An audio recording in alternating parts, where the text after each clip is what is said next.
Mettez-vous 2 secondes à la place d'une mère qui aurait mis son enfant devant YouTube. La bonne nouvelle, c'est que la plateforme réserve tout un ensemble de vidéos spécialement conçues pour les enfants. C'est ce qu'on appelle YouTube Kids. La mauvaise nouvelle, c'est que YouTube Kids a pendant longtemps été un outil entre les mains des pires détraqués qui, dans l'unique but de faire de l'argent, ont créé les pires vidéos inimaginables, causant ainsi l'un des plus grands scandales de toute l'histoire d'Internet. These cartoon characters get together and they become like sexualized and they sometimes and the babies keep getting their heads open. On est en 2015 sur YouTube Kids quand beaucoup de chaînes pour enfants explosent en popularité. La plateforme vient tout juste d'apparaître et beaucoup de parents sont déjà séduits par le site. Celui-ci promet un contenu pour les enfants de moins de 13 ans, sécurisé et filtré pour qu'aucune vidéo non adaptée n'y s'y retrouve. Seulement, il n'aura fallu que 2 ans avant qu'un virus n'apparaisse et ne cause une réelle pandémie qui se propagera dans toute la plateforme et par conséquent dans tous les foyers. Un contenu inquiétant qui piège les enfants. D'étranges vidéos échappent au filtrage. Des dessins animés malsains circulent sur la plateforme. Des dizaines et des dizaines d'articles sortent dans la presse pour désigner ce qui semble être une invasion de chaînes YouTube malsaines dont le contenu n'a rien à faire sur le site. Des vidéos décrites comme terrifiantes avec un contenu qui n'est définitivement pas pour les enfants. Ces vidéos font des millions de vues et sont postées par des milliers de chaînes. Comment et pourquoi un tel contenu a pu se retrouver sur YouTube Kids? Eh bien, les raisons à cela sont en réalité assez cryptiques, mais en remontant toute l'histoire de Elsagate, certaines de ces questions parviennent à trouver des réponses, et celles-ci sont parfois très perturbantes. Au commencement de YouTube Kids, énormément de chaînes sont apparues et ont explosé en popularité, avec des centaines de millions de vues et des millions d'abonnés. Ces chaînes, qui étaient en apparence destinées aux plus jeunes, contenaient en réalité les pires scénarios inimaginables, reprenant les personnages adorés par tous les enfants, Mickey, Minnie, Dingo, Spider-Man et aussi Elsa, dont le nom a inspiré le mot utilisé pour décrire le scandale qu'étaient ces vidéos. The Elsagate. Globalement, ces vidéos étaient des animations mal produites, reprenant des personnages dont ils n'avaient même pas les droits pour les placer dans des scénarios qui étaient dans les meilleurs des cas juste bizarres, ou dans le pire des cas, vraiment terrifiant. Le but de ces chaînes en faisant de telles vidéos était bien évidemment de faire le maximum d'argent, et donc de faire le maximum de vues. Et qu'est-ce qui attire la curiosité d'un enfant de 5 ou 6 ans? Les sujets tabous. On était donc dans une course aux vues avec des centaines de chaînes déterminées à trouver les meilleures méthodes pour attirer un maximum d'enfants. Des miniatures flashy avec beaucoup de couleurs pour attirer l'œil, dont certaines qui montraient déjà des éléments perturbants avec beaucoup de tels que des seringues, mais aussi des avec de des excréments ou même encore des striptease. Les titres qui les accompagnaient étaient tout autant explicites et on pouvait y lire des choses comme le Joker sur le visage de Blanche-Neige, Mickey Mouse dessine sur la tête d'Elsa, Elsa et Peter mangent des excréments. Ces vidéos arrivaient à outrepasser l'algorithme pour être recommandées dans les suggestions et ainsi attirer les enfants dans un trou de lapin rempli de ces horreurs qui contenait des scènes vraiment dérangeantes, même pour des adultes. Holy look what just happened, man! She's in an escalator! That is some disturbing. Une fois tombé sur une vidéo, c'était un véritable piège qui se refermait. Des dizaines de vidéos du même style étaient recommandées à l'écran de fin, mais aussi en suggestion sur le côté. I mean, look over here. Banana baby school bus crashing on the street. This kid got by a car. This kid just by a car. Il y avait 3 types de vidéos associées à Elsagate qu'on retrouvait dans 99% des cas. On avait d'abord les live action, les animations, et ensuite les chaînes familiales. Majoritairement, les animations étaient ce qu'on retrouvait le plus, mais commençons par le moins pire des 3, les live action. Les live action étaient des mauvaises productions avec plusieurs acteurs déguisés en personnages de dessins animés, répétant des scénarios plus ou moins bizarres selon les chaînes. On retrouvait d'ailleurs souvent les mêmes personnages de Spider-Man et Elsa, un choix réfléchi puisque les enfants les connaissent énormément et les apprécient beaucoup. Les épisodes de ces live actions n'étaient pas aussi horrifiques que les dessins animés, mais les vidéos restaient quand même totalement inadaptées en incluant beaucoup de références malsaines, notamment autour des seringues et des injections. On retrouve par exemple sur cette chaîne des vidéos où Elsa kidnappe Spider-Man avec l'aide du Joker pour lui enfoncer une seringue dans les...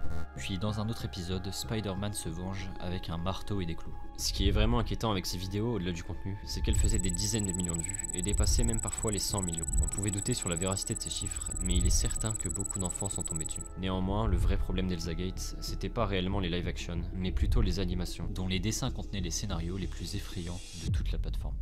Vous connaissez sûrement Mickey au pays des merveilles, Elsa, la reine des neiges, Spider-Man, les mignons et plein d'autres dessins animés joyeux et colorés qui ont bercé votre enfance. Et bien sur YouTube Kids, oubliez tout ça, car les dessins n'ont plus rien d'amical et les personnages n'ont plus rien à voir avec ce que vous connaissez. Cette fois-ci, c'était Mickey, Elsa, Spider-Man qui étaient victimes des scénarios les plus horribles et écœurants qu'on pouvait retrouver.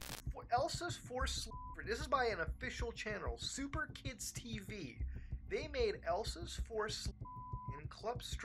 Les gens qui étaient derrière ces chaînes trouvaient tous les moyens possibles et inimaginables pour faire cliquer les enfants sur leurs vidéos. Spider-Man, Elsa, les Minions et même des hand spinners qui n'ont absolument rien à faire là se retrouvaient sur les miniatures et les titres. À l'instar des live actions, certains se retrouvaient également dans les animations, avec par exemple le sujet de qu'on retrouvait dans plusieurs vidéos. The police officer is really thirsty. He sees some delicious yellow liquid, so he drinks the. Voilà globalement les dessins animés regardés quotidiennement par des enfants sur YouTube Kids en 2017. On imagine facilement l'impact que ça peut causer dans la conscience des spectateurs au vu de leur âge, et pourtant, c'était même pas le pire qu'on pouvait retrouver sur la plateforme.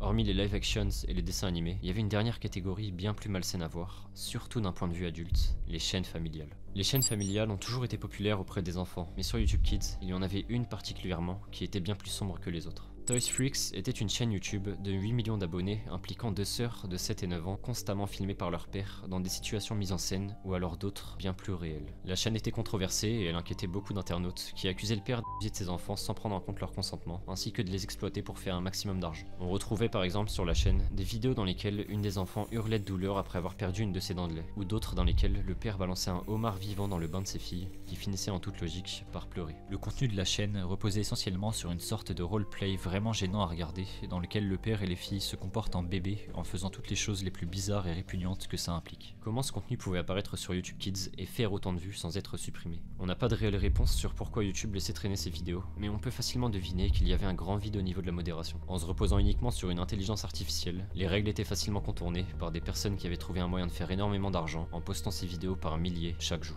Il aura fallu attendre que le scandale d'Elsagate soit surmédiatisé pour que YouTube prenne des actions radicales et mette enfin un terme à ces vidéos. Plus de 250 chaînes avaient été supprimées, ainsi que 150 000 vidéos. YouTube avait également annoncé que 10 000 modérateurs avaient été mobilisés pour encadrer ce nettoyage et effacer les traces d'Elsagate sur la plateforme. C'est aussi à cette période qu'une grosse vague de censure avait frappé YouTube, avec beaucoup plus de restrictions dans les monétisations des vidéos. Et hormis certaines chaînes qui étaient passées entre les mailles du filet, YouTube Kids avait subi un nettoyage quasi complet, et on ne retrouvait presque plus aucune trace d'Elsagate sur YouTube. Presque jusqu'à récemment. Il semblerait qu'Elsagate soit revenu tout doucement sur YouTube ces dernières années en s'adaptant à une nouvelle génération, une génération bien plus proche des écrans et surtout des jeux vidéo. So I wanted to go down and look, is this Elsagate trend back again? And unfortunately, it seems like it is. Spider-Man et Elsa n'étant plus à la mode de nos jours, c'est maintenant au tour de Minecraft et Poppy Playtime d'être utilisés dans des vidéos bizarres et malsaines, utilisant les mêmes méthodes pour faire un maximum d'argent. Kissy Show est l'exemple même de comment Elsagate s'est réadapté pour contourner toutes les mesures prises par YouTube et ainsi pouvoir poster dessus. Avec 3 millions d'abonnés en seulement 2 ans, Kissy Show est une chaîne qu'on pourrait qualifier de live action, reprenant les personnages de Poppy Playtime, un jeu extrêmement populaire chez les enfants. Sur Kissy Show, ce sont uniquement des shorts qui sont publiés, un choix réfléchi puisque c'est le meilleur moyen de faire énormément de vues, en postant beaucoup de vidéos très courtes. Au départ, le contenu de la chaîne repose essentiellement sur des danses et des mini-scénarios impliquant les deux personnages, Kissy et Huggy. Et progressivement, la chaîne a commencé à prendre la même tournure que celle évoquée précédemment, à savoir un contenu inapproprié pour des enfants, avec beaucoup de des fétichismes et des blagues qui tournent autour de la What would she do to that old subscribe button? Okay, what do you think's gonna happen? How are they gonna get you to subscribe? Well, ladies and gentlemen, they're gonna on it.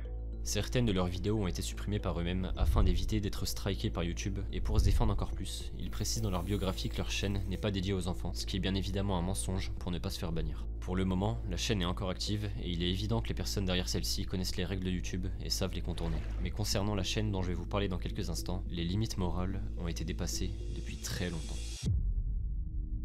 Minecraft kids content is going to destroy all the kids who watch it. Tout ce qu'on a vu jusque-là regroupait déjà les pires horreurs que des enfants pouvaient voir. Mais avec le retour d'Elsagate, certains ont réussi à atteindre un cap qui paraissait infranchissable avec la nouvelle réglementation du site. Tout ça ne se passe plus sur YouTube Kids, mais sur le YouTube original, celui que tout le monde visite, dont des enfants très jeunes qui sont en âge d'être de l'autre côté de la plateforme. Sur le site, beaucoup de vidéos sont dédiées aux enfants sans forcément être répertoriées sur YouTube Kids, ce qui permet aux créateurs d'avoir moins de restrictions sur leurs vidéos et donc moins de chances d'être démonétisés. YouTube s'étant largement démocratisé avec le temps, les parents d'aujourd'hui ne voient plus aucun risque à laisser leurs enfants naviguer sur internet, ce qui conduit à l'émergence de chaînes encore pires que tout ce qui avait déjà été fait. De nos jours, les nouvelles stars adulées par les enfants ne sont plus les super-héros tels que Spider-Man ou les princesses comme Elsa, mais les influenceurs, qu'ils soient sur TikTok ou YouTube. Certains créateurs de contenu ont su créer de véritables communautés qui les apprécient et les soutiennent, et c'est précisément ici que les nouveaux acteurs d'Elsagate ont su trouver un nouveau chemin les amenant vers l'argent.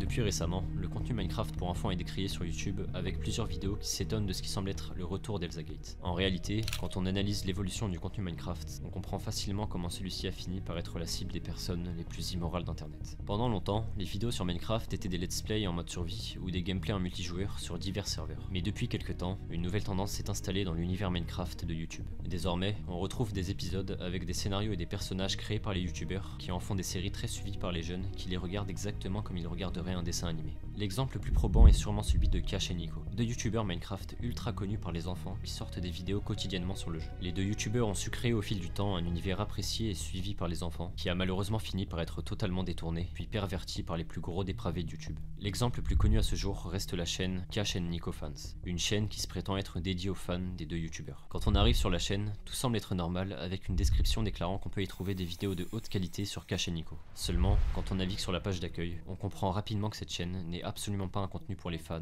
et encore moins pour les enfants. Pornographie, violence, fiction. Les miniatures et les titres font constamment allusion à des situations malsaines dans lesquelles les personnages sont mis en scène. Cash et Nico ont trouvé une base secrète à l'intérieur de Zoé avec une miniature qui indique clairement le propos du titre. Les personnes derrière cette chaîne savent parfaitement ce qui fonctionne pour faire des vues, et dans certaines des vidéos, on dépasse largement ce qui se faisait quelques années auparavant. Satanisme, BDSM, scophilie, apologie du... Toutes les pires choses pouvant être listées se retrouvent dans ces vidéos qui dépassent parfois les 100 000 vues. Ce qui est surprenant, c'est qu'un des deux youtubeurs utilisé dans ces vidéos est parfaitement au courant de ce contenu qui trompe clairement des milliers d'enfants. Il rapporte que plusieurs parents en colère l'ont contacté après que leurs enfants se soient plaints de ses vidéos, mais qu'il est malheureusement impuissant et que la seule chose que YouTube lui recommande de faire est de signaler ses vidéos. Le problème, c'est que ces chaînes réapparaissent par dizaines quand par miracle, elles sont supprimées. Car en effet, elles savent parfaitement comment éviter les sanctions de la plateforme. Voilà le genre de contenu sur lequel des enfants âgés de 6 ans peuvent tomber sur YouTube en 2024. Et force est de constater que 7 ans après, le virus d'Elzagate n'a toujours pas été éradiqué. Ça fait maintenant 19 ans que YouTube existe, et 19 ans qu'il évolue constamment pour s'adapter à la demande, mais aussi à l'offre, qui, comme on l'a vu, ne respecte ni la loi et ni la morale quand il s'agit d'argent. Même si YouTube met énormément de temps à réagir, ce n'est qu'une question de temps avant que le site ne réponde à son habitude en instaurant toujours plus de règles, quitte à censurer la plateforme encore plus qu'elle ne l'est déjà. En attendant, surveillez vos proches, car les monstres d'internet ne sont jamais trop loin.